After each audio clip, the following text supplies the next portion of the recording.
Good morning students. आज हम लोग एक चैप्टर कवर करने जा रहे हैं, अरिथमेटिक प्रोग्रेशन।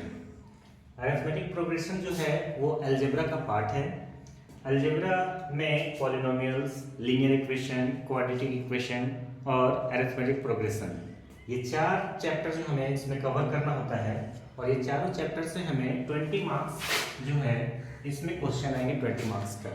तो एक अप्रॉक्स मान के हम लोग चलते हैं कि अरिथमेटिक प्रोग्रेशन से हमें बोर्ड एग्जाम में 10th का जो बोर्ड एग्जाम होगा उसमें 5 मार्क्स के क्वेश्चन हमसे पूछे जाएंगे। 5 मार्क्स के लिए हमें जो अरिथमेटिक प्रोग्रेशन पढ़ना है तो उसमें हम लोग कुछ इक्वेशंस जो हैं सॉल्व जो करने हैं हमें, उसके लिए हम लोग अलजेब्रा का जो पार्ट है अरिथमेटिक प्रोग्रेशन उसका एक्सरसाइज 5.1 हम लोग शुरू करेंगे। इसमें पहले जो चैप्टर था उसमें से 5.1, 5.2, 5.3, 5.4 तो जो चीज़ इसमें से रिमूव कर दिया गया है उसे हम लोग कवर नहीं करेंगे।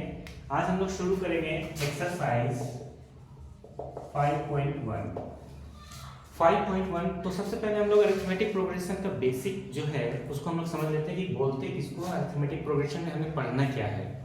अरिथमेटिक प्रोग्रेशन का मतलब जैसे हम लोग मान लेते हैं 2, 4, 6, 8 डॉट डॉट डॉट डॉट, ये जो नंबर है इस नंबर का ये सीक्वेंस जो है वो चलता चला जा रहा है आगे इनफिनाइट तक।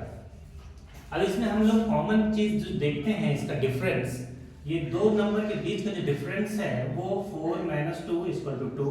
यहाँ पे अगर हम लोग निकालते हैं इसका तो 6 - 4 = 2। ये जो हमने देखा कि हर दो नंबर के बीच का जो डिफरेंस है वो इक्वल आ रहा है। तो जब कभी भी ऐसा कोई सीक्वेंस नंबर दिया हुआ हो और उसके डिफरेंस जो है वो बिल्कुल सेम हो तो वैसे ये नंबर को हम लोग बोलते हैं एटी, अरिथमेटिक प्रोग्रेशन। अब ये अरिथमेटिक प्रोग्रेशन जो है ये नंबर जो है इसी चीज को हम लोग को इसमें सीखना है कि जैसे अगर ये इसको बोलते हैं A1, A2, A3, A4, ये जो नंबर्स दिए हुए हैं यहाँ A5 भी कुछ होना चाहिए, यहाँ A6 भी कुछ होना चाहिए। तो हमें क्वेश्चन में जो है जनरली हम लोग को फाइंड करने के लिए बोला जाएगा कि इसके बाद का नंबर क्या होगा। A4 तक तो हमारा दिया हुआ है और A5 अगर देना होगा कि पूछा जाएगा उसमें कि A5 में क्या होना चाहिए, तो हम लोग कॉमनली क्योंकि छोटे छोटे नंबर हैं तो हम लोग इसको ऐसे ही कैलकुलेट करके हम लोग बता सकते हैं कि यहाँ पर 10 होगा, यहाँ 12 होगा। लेकिन इसको अगर हम लोग सॉल्व करने के तरीके से हम लोग को सीखना है कि इसको कैसे सॉल्व किया जाता है। तो चलिए आज हम लोग स्टार्ट करते हैं एक्सरसाइज 5.1। 5.1 में हमारा जो चैप्टर है इसको हम लोग कवर करते हैं। जैसे 5.1 का क्वेश्चन नंबर 2, क्वेश्चन नंबर 2 हमको बोलता है कि right first 4 terms of the AP when the first term A and the common difference D are given as follows। हमारे पास क्वेश्चन में दिया हुआ है A = 10 और D = 10 दिया हुआ है। अब इसमें से इन्होंने बोला हुआ है कि फर्स्ट टर्म, ये फर्स्ट 4 टर्म हमको निकालना है, मींस A1 निकालना है, A2 निकालना है, A3 निकालना है और A4 निकालना है। तो ये चार जो नंबर है हमें निकाल के बताना है। जो शुरू में हमें A दिया होता है वही होता है हमारा A1। A2 निकालना है तो इसके लिए फॉर्मूला होता है A1 + D। A1 मींस 10 और D जो है वो है 10, तो कितना हो गया ये 20। और A3 निकालना है तो इसके लिए होता है A2 + D। इसके लिए हम लोग देखेंगे A2 कितना आ गया है 20 और D होता है 10 तो हो गया 30 और A3 + D = 30 + 10 = 40। अब ये जो हमारा नंबर्स आया है तो हम लोग कह सकते हैं कि हमारा जो AP आया है वो 10 है, फिर क्या है 20 है, फिर क्या है 30 और फिर क्या है 40। इस तरह से ये डॉट डॉट चलता रहेगा। लेकिन क्योंकि हम लोग को सिर्फ 4 टर्म ही निकालने के लिए बोला है क्वेश्चन में, तो हमारा ये AP का जो फर्स्ट 4 टर्म है वो आ गया हमारा और यही हमारा आंसर हो जाएगा। इसी तरह से अरिथमेटिक प्रोग्रेशन कोई बड़ा वास्ट चैप्टर नहीं है, कोई मुश्किल चैप्टर नहीं है, बड़ा आसान चैप्टर है। हम और आप इसको अगर सॉल्व करें तो बड़ी आसानी से इसको हम लोग कवर कर सकते हैं। और जो एग्जाम में हमारा 5 नंबर का क्वेश्चन पूछा जाएगा, ये 5 नंबर का क्वेश्चन बड़ी आसानी से हम लोग कवर कर सकते हैं। तो हम लोग जब भी कोई भी चैप्टर को पढ़ेंगे तो हमें सबसे पहले हमें यही ध्यान रखना है कि उसमें से कितने मार्क्स के क्वेश्चन पूछे जाएंगे ताकि हम लोग उस चीज़ को कवर कर सकें। अब हमें, क्योंकि हमें मालूम है कि 10th का जो बोर्ड होता है 80 मार्क्स जो होता है हमें पेपर लिखना होता है और 20 मार्क्स जो होता है हमें प्रैक्टिकल में मिलता है स्कूल के तरफ से। ये 20 मार्क्स स्कूल तो हमें दे देता है, 80 मार्क्स के लिए हम लोग को जाके एग्जाम में हमें लिखना होता है। तो हमें ये भी मालूम होना चाहिए कि कौन सा चैप्टर पढ़ रहे हैं तो उसमें कितने मार्क्स के क्वेश्चन पूछे जाएंगे ताकि उसको हम लोग कवर कर सके। अब अरिथमेटिक प्रोग्रेशन को अगर हम लोग अच्छे तरीके से पढ़ लेते हैं तो इसका मतलब है कि हमारा 5 मार्क्स का सॉल्यूशन जो एग्जाम जो है हमारा वो कंप्लीट हो जाएगा। अब इसी तरह से इसमें बहुत सारे और क्वेश्चन दिए हुए हैं 2 में ही।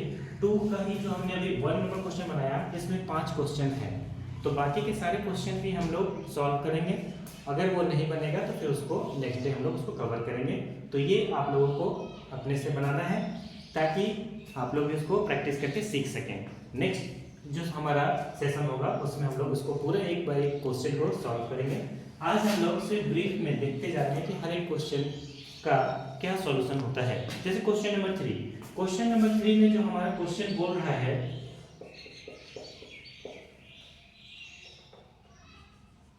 ये क्वेश्चन है हमारा, इसमें भी 4 क्वेश्चन है। अब क्वेश्चन नंबर 1 मैं सॉल्व करूंगा और आप लोग टेस्ट के जब बाकी के जो 3 क्वेश्चन बच जाएंगे वो 3 क्वेश्चन आप लोग को सॉल्व करना है।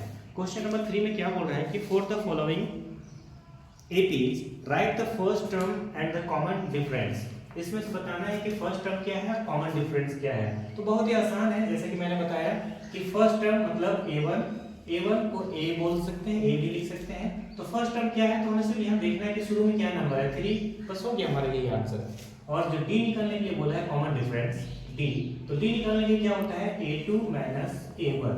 A2 में कितना है 1 है, माइनस 3 में कितना है, A1 में कितना है 3, तो ये दोनों माइनस करेंगे तो क्या होगा -2।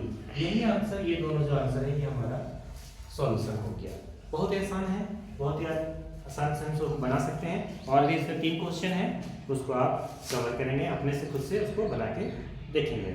अब आते हैं हम लोग क्वेश्चन नंबर 4, 5.1 का क्वेश्चन नंबर 4। मैं एक एक क्वेश्चन बता रहा हूँ, बाकी सब आप लोग को खुद से बनाना है। नेक्स्ट जो हमारा वीडियो आएगा उसमें हम लोग हर एक क्वेश्चन को डील करेंगे। ये हमने शॉर्ट एक वीडियो बनाया है जिसमें कि आप लोग एक ही क्वेश्चन देखकर और बाकी का प्रैक्टिस कर सके। नेक्स्ट वीडियो में आपको हर एक क्वेश्चन का सॉल्यूशन मिलेगा, मैं हर एक क्वेश्चन को सॉल्व करूंगा, जिससे कि आपको अगर कहीं कोई प्रॉब्लम हुआ होगा किसी क्वेश्चन में बनाने में तो उसको आप इसमें सॉल्व करके देख सकते हैं। अब क्वेश्चन नंबर 4 में जो हमारा क्वेश्चन है 2, 4, 8, 16 ... क्या क्वेश्चन बोलता है, सबसे पहले हम लोग क्वेश्चन को समझेंगे। क्वेश्चन में बोल रहा है which of the following are APs. बोल रहा है कि नीचे बहुत सारे क्वेश्चन है, मैंने क्वेश्चन नंबर 1 को अभी टिक किया है, क्वेश्चन नंबर 1 उठाया हमने, इसमें 15 क्वेश्चन है। 15 क्वेश्चन में जो फर्स्ट नंबर क्वेश्चन है उसको हम लोग आज कवर करते हैं। क्वेश्चन नंबर 1 जो है उसमें बता रहा है कि अगर ये एपी में है, सबसे पहले तो हमें फाइंड आउट करना है कि क्या ये नंबर एपी में है या नहीं है। सबसे पहले ये फाइंड आउट करेंगे। फिर क्वेश्चन क्या बोल रहा है, if they form an AP, अगर ये एपी में है find the common difference D and the right 3 more term. अगर ये एपी में है तो इसका कॉमन डिफरेंस बताइए कितना है और इसके नेक्स्ट आगे का 4 टर्म और आपको निकाल कर बताना है। सॉरी 3 टर्म, 3 और टर्म इसके निकालने हैं, 1 2 3, आगे के क्या नंबर होंगे। तो सबसे पहले हम लोग को चेक करना है कि ये एपी में है या नहीं है। तो हम लोग चेक करते हैं। चेक करने का क्या है सिस्टम, चेक करने के लिए हम लोग को निकालना होता है कि 2 नंबर के बीच का डिफरेंस, अगर हम लोग यहाँ का डिफरेंस निकालें, ये दोनों नंबर का डिफरेंस निकालें, ये दोनों नंबर का डिफरेंस निकालें, तो वो सेम आना चाहिए। कॉमन डिफरेंस अगर सेम आता है तो इसका मतलब है कि ये जो नंबर हम लोग को दिया गया है वो हमारा एपी में है। तो हम लोग चलो चेक करते हैं। ये अगर डी निकालते हैं हम लोग तो A2 minus A1 equal to 4 minus 2 equal to क्या हुआ 2। एक और हम लोग निकालते हैं इसका A3 माइनस A2, ये दोनों के बीच का डिफरेंस 8 माइनस 4, तो क्या आएगा हमारा 4। तो हमने यहाँ पे नोटिस किया कि एक बार हमारा 2 आया, एक बार हमारा कॉमन डिफरेंस 4 आया। तो हमने यहाँ क्या देखा कि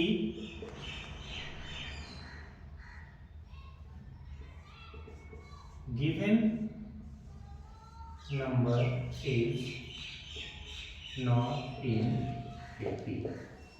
हमारा यहीं पे पता चल गया कि ये जो नंबर जो हमको दिया गया है ये एपी में है ही नहीं। जब ये एपी में है ही नहीं तो आगे का हम लोग नंबर 3 नंबर जो निकालने के लिए बोला गया है वो नंबर हम निकाल नहीं पाएंगे, क्योंकि हमारा तो एपी में है नहीं।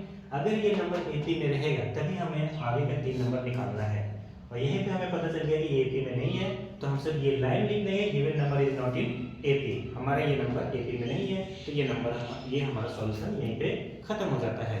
अब मैं एक क्वेश्चन और इसमें सॉल्व कर देता हूँ, जिससे कि हमें पता चले कि अगर एपी में होगा तो हम उसे कैसे आगे डील करेंगे।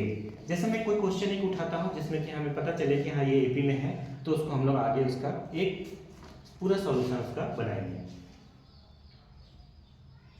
क्वेश्चन नंबर 5 को हम लोग करते हैं। क्वेश्चन नंबर 5 रूट वाला है। रूट वाले क्वेश्चन में कई बार बच्चे हैं कि वो कंफ्यूज करते हैं कि रूट वाले क्वेश्चन को कैसे हम बनाएंगे। जैसे मैं क्वेश्चन को यहाँ पे राइट डाउन कर रहा हूँ, 3 plus root 2, 3 plus 2 root 2, 3 plus 3 root 2 dot dot. तो सबसे पहले हम लोग को ये चेक करना है कि ये नंबर हमारे एपी में है या नहीं है। चलो स्टार्ट करते हैं। तो पहले डी निकालना होगा। हमारा सबसे पहले प्रोसेस होता है क्या कि हम सबसे पहले डी निकालेंगे, और डी निकालकर हम लोग चेक करेंगे कि ये नंबर सबसे पहले ये एपी में है या नहीं है। अगर एपी में होगा तभी हम लोग आगे कंटिन्यू करेंगे। मैं डी निकालता हूँ। डी निकालता हूँ तो क्या होता है, a2 माइनस a1। हम लोग सॉल्व करते हैं, 3 प्लस रूट 2 और ये माइनस 3। अब यहाँ पे देखता हूँ कि 3 प्लस में है और 3 यहाँ माइनस में है। 3 माइनस 3 अगर ये दोनों को हम लोग सॉल्व करें तो ये कट जाएगा और ये क्या बच जाएगा, सिर्फ रूट 2। एक और हम लोग चेक करते हैं, a3 माइनस a2 निकालकर। a3 में क्या है, 3 प्लस 2 रूट 2 और माइनस ये a2 को निकालेंगे। अब a2 में कई बार क्या करते हैं बच्चे, ये डायरेक्ट लिख देते हैं 3 प्लस रूट 2 ये माइनस। ये जो हम लोग लिखा हमने, ये हमने मिस्टेक किया। यहाँ पर क्या मिस्टेक किया है कि फॉर्मूला के हिसाब से हमने a3 लिखा और फॉर्मूला के हिसाब से यहाँ पर a2 लिखा, बीच में ये माइनस था, हमने माइनस लिखा। ये हमारा सॉल्यूशन। कई बार छोटे छोटे मिस्टेक जो बच्चे करते हैं उसको मैं इसको क्लियर करता चलता हूँ, क्योंकि हमने जो ये लिखा है यहाँ पर सबसे बड़ा मिस्टेक ये है कि हमने इसमें ब्रैकेट नहीं लिखा। और ब्रैकेट क्यों देना जरूरी है, क्योंकि ये जो पूरा a2 है ये माइनस के साथ यहाँ पे माइनस है और फिर a2 है, माइनस लिखा और a2 हमने लिखा। a2 ब्रैकेट में लिखने का मतलब है ये जो माइनस है ये पूरे नंबर के लिए है, और अगर मैं ये ब्रैकेट ना दूं तो ये माइनस सिर्फ 3 के लिए हो जाएगा और बाकी ये प्लस जो है प्लस ही रह जाएगा, तो वो हमारा आगे का सॉल्यूशन है वो गलत रॉन्ग कर देगा। तो इस वजह से हम लोग इसको ब्रैकेट में लिखते हैं। अब इसको हम लोग सॉल्व करके चेक कर लेते हैं कि क्या आता है। अब यहाँ पे तो हमने देखा था कि a2 माइनस a1 किया तो हमने रूट 2 आया। अगर ये दूसरा जो हमने डिफरेंस निकाला इसमें भी अगर रूट 2 आता है तो इसका मतलब ये है कि कॉमन डिफरेंस सेम है, तो हमारा ये एपी में होगा। हम लोग अब चेक करते हैं, तो फिर से वो देखते हैं। हमने ये पहले हमने सॉल्व करते हैं, 3 प्लस 2 रूट 2 और ये माइनस अंदर मल्टीप्लाई हो जाएगा तो 3 और ये भी हो जाएगा माइनस में रूट 2। अब हम लोग इसको चेक कर सॉल्व करते हैं तो 3 3 यहाँ पे कैंसिल हो गया। अब ये 2 रूट 2 में 1 रूट 2 माइनस करेंगे। ये रूट 2 मतलब कि 1 रूट 2 है, ठीक है। और ये रूट 2 है, कितना रूट 2 है, 2 रूट 2 है। तो 2 रूट 2 में 1 रूट 2 माइनस करेंगे, कितना बचेगा, 1 रूट 2। तो 1 रूट 2 को ऐसे लिखते हैं, 1 यहाँ पे लिखने की जरूरत नहीं पड़ती है, 1 मल्टीप्लाई होता है हमेशा। तो ये रूट 2 ये दोनों से देखा हमने कि ये डिफरेंस जो है हमारा सेम आ रहा है, तो इसका मतलब कि ये नंबर 80 में है। तो हम लोग लिखेंगे गिवन नंबर इज इन 80। अब हमारा 80 में आ गया ये नंबर। तो हम लोग को जो बोला है कि आगे का 3 टर्म और निकालना है, यहाँ पर ये 3 टर्म और जो हम लोग को निकालना है, तो a1 a2 a3 a4। तो अब ये क्या होगा हमारा, ये 5, ये क्या होगा a6 और ये क्या होगा a7। तो हम लोग को a5 निकालना है। a5 के लिए क्या फॉर्मूला हमने बताया, इससे जस्ट पहले का a4 लिख देते हैं और प्लस d लिख देते हैं, क्योंकि हमारे पास d हमारे पास आ गया है तो हमारा ये सॉल्यूशन आगे बन जाएगा। a4, अब a4 हमारा क्या है वो यहाँ से हमको दिख जाएगा, a1 a2 a3 a4। a4 में है 3 प्लस 3 रूट 2 और d में क्या है प्लस d जो है रूट 2। इसको सॉल्व करेंगे तो 3 तो वैसे ही लिखा रहेगा। यहाँ पे सॉल्व करने का सबसे तरीका ये है कि रूट 2 देखकर हमें घबराना नहीं है। ये हम लोग देखते हैं कि ये 3 रूट 2 है और यहाँ पर रूट 2 जो है वो 1 है, तो 3 रूट 2 और 1 रूट 2 मिलकर कितना हो जाएगा, 4 रूट 2। हमारा सॉल्यूशन हो गया। फिर हमें एक निकालना है a6। a6 में क्या होगा, a5 प्लस d लिखेंगे। 6 निकालना है तो यहाँ लिखेंगे 5, a5 प्लस d। a5 में हमारा यहाँ पे आ गया सॉल्यूशन, ये a5 ही निकाल लेते हैं यहाँ पर। A5 हमने निकाला है क्या 3 + 4 √2 प्लस D हमारा हर बार वही होगा √2। जब इसको सॉल्व करेंगे तो 3 तो वैसे ही रहेगा यहाँ पे, और ये 4 √2 और 1 √2 मिलकर कितना हो जाएगा 5 √2। अब हम लोग क्या निकालेंगे A7 निकालेंगे तो सेम वही प्रोसेस A6 + D, जस्ट इससे पहले का A6, उसके बाद A6 में देखेंगे हम लोग क्या निकाला है हमने, वो लिख देंगे 3 + 5 √2 प्लस, और D जो हमारा है वो सेम वही रहेगा √2।